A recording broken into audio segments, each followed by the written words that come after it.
आपण पुराण वाचताना सनकादी कुमार यांच्याविषयी उल्लेख वाचतो. तर ते एकच नाहीत तर चार आहेत. त्यांचं नाव आहे सनक, सनंदन, सनातन आणि सनत कुमार. या चौघांना मिळून सनकादी कुमार असं म्हणतात. सृष्टीच्या प्रारंभामध्ये जेव्हा ब्रह्मदेवानी सृष्टी व्हावी हा संकल्प केला, तेव्हा हे चार कुमार उत्पन्न झालेले आहेत. हे शुद्ध सत्वगुणरूपी आहेत. याचं कारण असं, ज्यावेळी भगवंतानी ब्रह्मदेवांना चतुश्लोकी भागवताचा उपदेश केला, त्याच्या आधी तप करून ब्रह्मांनी आपलं चित्त जे आहे हे शुद्ध केलं होतं. शुद्ध सत्वात्मक ते चित्त होतं. त्यामुळे त्यापासून जी मानसिक सृष्टी झाली ती शुद्ध सत्वात्मकच असणार, यात काही दुमत नाही. त्यामुळे त्या मानसिक सृष्टीपासून पहिले जे चार कुमार उत्पन्न झाले, सनकादी कुमार, हे शुद्ध सत्वात्मक होते. याचा अर्थ काय, तर त्यांच्यामध्ये भरपूर खा, भरपूर झोपा आणि आलस्य, निद्रा किंवा आपण म्हणतो प्रमाद, सतत चुका होणं, अशी कुठलीच वृत्ती नव्हती. आणि सृष्टीच्या कार्यामध्ये सुद्धा त्यांची प्रवृत्ती नव्हती की सृष्टीचा विस्तार केला पाहिजे, कारण त्यांच्या ठिकाणी शुद्ध सत्वगुण होता. ज्याच्या ठिकाणी रजोगुणाचा अंश असतो त्याला असं वाटतं की अजून व्हावं, मोठं व्हावं, भरपूर व्हावं, विस्तार व्हावा. त्यामुळे ब्रह्मदेवसुद्धा मान्य करतात की माझ्याकडे रजोगुणाचा अंश आहे. मात्र हे जे सनकादी कुमार आहेत यांच्यामध्ये सत्वगुण आहे, शुद्ध सत्वगुण आहे. अजून जर खोलवर विचार केला तर या विश्वामध्ये ज्ञानाचा विस्तार व्हावा यासाठी भगवंतानीच या चार कुमारांच्या माध्यमातून अवतार ग्रहण केलेला आहे. वैकुंठामध्ये यांची नित्यवस्ती आहे. श्री तुकाराम महाराज सांगतात, उद्धव अक्रूर उभे दोहीकडे, वर्णिती पवाडे सनकादिक. सतत नाम संकीर्तन करणं, कीर्तन करणं, भगवंतांची लीला जी आहे तिचं वर्णन करणं, हे काम श्री जे सनकादिक संत आहेत यांच्याकडे आहे. आपल्याला हे माहीत असेल किंवा नसेल, श्री संत तुकाराम महाराजांना ज्यावेळी भगवान विष्णूंकडे वैकुंठामध्ये निरोप सांगायचा होता, त्यावेळी त्यांनी या सनकादी ऋषींच्या संतांच्या माध्यमातूनच सांगितलेलं आहे, तुम्ही सनकादिक संत म्हणविता कृपावंत, एवढा करा उपकार, देवा सांगा नमस्कार.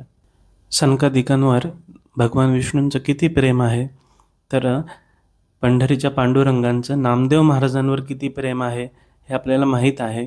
नामया हाती दूध प्याला, नामयांबरोबर ते कसे खेळले, कसे बोलले, असंच प्रेम सनकादिकांवर भगवान विष्णूंचं आहे. जे करकमळ सनकादिका शिरी, नामा तिही करी कुरवाळीला. नामदेव महाराज आपल्या एका अभंगामध्ये सांगतात. असं हे सगुण प्रेम आहे. नामदेव महाराज सांगतात की हे सनकादी ऋषी जे आहेत, हे चार कुमार जे आहेत, हे पंढरपुराला सुद्धा नित्य येतात. शुक सनकादिक नारद तुंबर भक्तांच्या कोटी, कवाडा आडुनी पाहता ती जगजेठी. काकड्यांच्या अभंगामध्ये हे वर्णन येतं की शुक सनकादी जी कुमार आहेत, ऋषी आहेत, देवता आहेत, देवपत्न्या आहेत, भगवान शंकर आहेत, उमेसहित, हे सगळे रोज पंढरपूरला येत असतात. हे सनकादिकांचं महात्म्य संतांनी ठिकठिकाणी आपल्या अभंगामध्ये वर्णन केलेलं आहे. कारण यांची रुचीच भगवत गुणवर्णनात आहे, भगवंतांच्या लीला संकीर्तनात आहे. त्यामुळे यांचे पिता ब्रह्मदेव यांनी त्यांना सृष्टी विस्ताराची आज्ञा देऊन सुद्धा त्यांनी ती स्वीकार केली नाही, तर भगवंतांच्या लीलांचं वर्णन करणं पसंत केलं. स्वभाव सिद्ध विरक्त सनकादिक कुमार आहेत. त्यांचं चित्त क्षणभरसुद्धा प्रपंचाकडे जात नाही. ते सतत मुखानं मंत्र जपत असतात. कोणता मंत्र, तर हरी शरणम. आपण मागे यमराजांची माहिती पाहिली, त्यावेळी आपण हे जाणून घेतलं की जिथे नामस्मरण आहे तिथे काळाचा प्रभाव नाही, तिथे यमाची सत्ता नाही. तर जर सनकादी ऋषी जे आहेत यांच्या मुखामध्ये नित्य नामस्मरण असेल तर यांच्यावर सुद्धा काळाचा प्रभाव नाही. यासाठी हे चार कुमार जे आहेत हे नित्य 5 वर्षाचे आहेत. ते कायम 5 वर्षाचेच राहतात. त्यांचा निवास कोठे आहे, तर जनलोक जो आहे, जिथे विरक्त मुनी, भगवत भक्त, तपस्वी राहतात, तिथे हे चार कुमार निवास करतात. त्यांना भूक, तहान किंवा थंडी, गरमी हे जे आहेत, हे कुठलेही विकार त्यांना संभवत नाहीत. मायेचा विकार त्यांना स्पर्श करत नाही. त्या जनलोकात ते काय करत असतात, तर बाकी जे विरक्त मुनी, भगवत भक्त संत आहेत, यांना भगवंतांच्या लीला ऐकायच्या असतात. यासाठी त्या सांगण्यासाठी वक्ता रूपानं हे 4 कुमार जे आहेत हे सतत भगवंतांचं लीला संकीर्तन तिथे करत असतात. म्हणजे आपण 1 तास 2 तास कुठेतरी कथा ऐकतो, परंतु यांचं जीवन हाच सत्संग आहे. त्याच्या पलीकडे त्यांनी दुसरं काही केलं नाही. आता हे जनलोकात भगवत लीला संकीर्तन करतात आणि मग हे ऐकायला कुठे जातात, तर कैलासावर शंकरांच्या मुखातून किती लीला संकीर्तन ऐकावं, कारण शंकर हे परमवैष्णव आहेत. आणि जेवढं ऐकेल तेवढं कमीच, त्याला कधी वीट येत नाही. असे सनकादिक हे शंकरांचे श्रोता आहेत.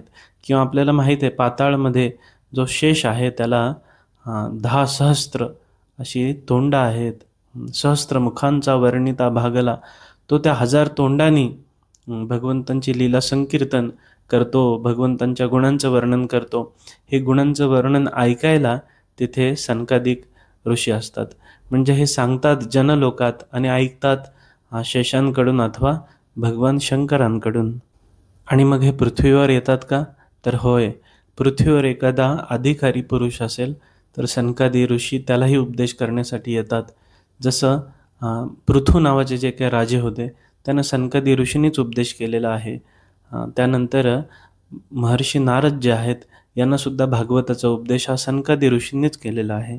आणि मगाशी आपण पाहिलं ज्यावेळी वैकुंठाला निरोप पाठवायचा होता त्यावेळी श्री संत तुकाराम महाराजांनी हा निरोप सनकादिकांच्या हस्तेच पाठवलेला आहे.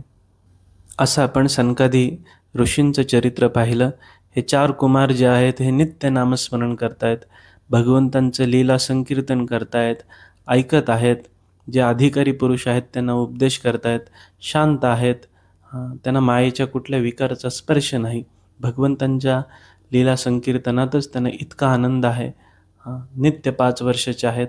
यांच्या चरित्रातून भगवत भक्ती आणि भगवंतावर श्रद्धा, त्यांच्या लीला संकीर्तनात येणारा आनंद, या काही गोष्टी आपल्याला आचरण करण्यासारख्या आहेत. त्यावेळी त्यांच्या कृपेनं आपण त्यांचं चरित्र आज पाहिलं.